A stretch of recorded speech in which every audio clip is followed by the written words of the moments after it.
ప్రపంచంలో అతిపెద్ద కుంభకోణం భూదాన భూముల కుంభకోణం అని అఖిల భారత సర్వ సేవా సంఘ్ మేనేజింగ్ ట్రస్టీ మహదేవ్ అన్నారు. అఖిల భారత సర్వోదయ మండలి జాతీయ అధ్యక్షుడు వెదిరే అరవింద్ రెడ్డి విజ్ఞప్తి చేశారు. తెలంగాణ భూదాన్ యజ్ఞ బోర్డును ఏర్పాటు చేసి 2 ఏళ్లలో భూదాన భూములను పేదలకు పంపిణీ చేయాలని విజ్ఞప్తి చేశారు. భూదాన భూముల పరిరక్షణ కోసం ఇటీవల రాష్ట్ర ఉన్నత న్యాయస్థానం హైకోర్టు ఇచ్చిన ఉత్తర్వులను చేపట్టిన చర్యలను సర్వోదయ మండలి స్వాగతిస్తుందన్నారు.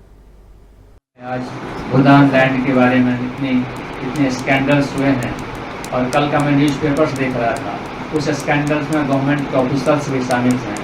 हाईकोर्ट ने कहा है, हाईकोर्ट का बहुत सारे IAS ऑफिसर्स या उनके रिलेटिव्स जिन लोगों ने भूदान का लैंड खरीदा है.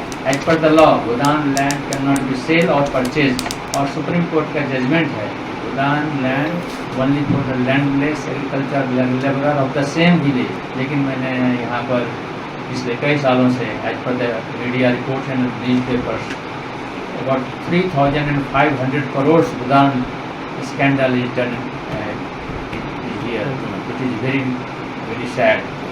मैंने कुछ साल पहले जब KCR यहाँ के मुख्यमंत्री थे तब यहाँ के स्कैंडल के बारे में लिखा था, तो मैं उनको धन्यवाद देना चाहता हूँ. उन्होंने गांधी भवन में जो भूदान की ऑफिस थी वहाँ पर रेड किया और जी राजेंद्र रेड्डी नाम का जो व्यक्ति जो अपने को अध्यक्ष बता रहा था उसको अरेस्ट किया और पूरे भूदान ऑफिस को सेक्रेटरीट में ले गए. तो मैं गवर्नमेंट से और कंसर्न लोगों से अपील करता हूँ कि इस पर तुरंत एक्शन लें और उसको डिस्ट्रीब्यूट करें. భూదాన ఉద్యమంతో కానీ భూదాన బోర్డుతోటి కానీ భూదాన ఉద్యమంలో పనిచేసిన వాళ్ళతోటి కానీ ఎటువంటి సంబంధం లేదు.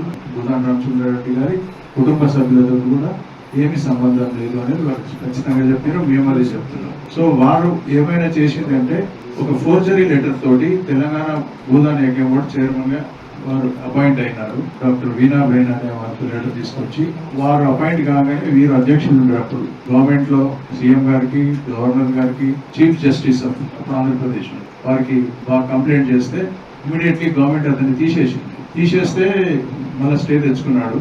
తర్వాత ఈ జియో తోటి ఆయన తప్పు లెటర్స్ అని ప్రూవ్ అయినాక జియో నెంబర్ 5960 ఆయన తీసేస్తే దాన్ని కోర్టుకు వెళ్ళినాడు. కోర్టుకు వెళ్తే రీసెంట్ గా లాస్ట్ ఆగస్ట్ లో దాన్ని ఆయనను రద్దు చేయబడ్డది స్తవబే అని హైకోర్టు వల్ల తీర్పిచ్చింది. ఆయన మీద ఉన్న క్రిమినల్ కేసెస్, ఆయన అన్యాక్రాంతం చేసిన భూములు అవన్నీ సబబే అని హైకోర్టు తీర్పిచ్చింది.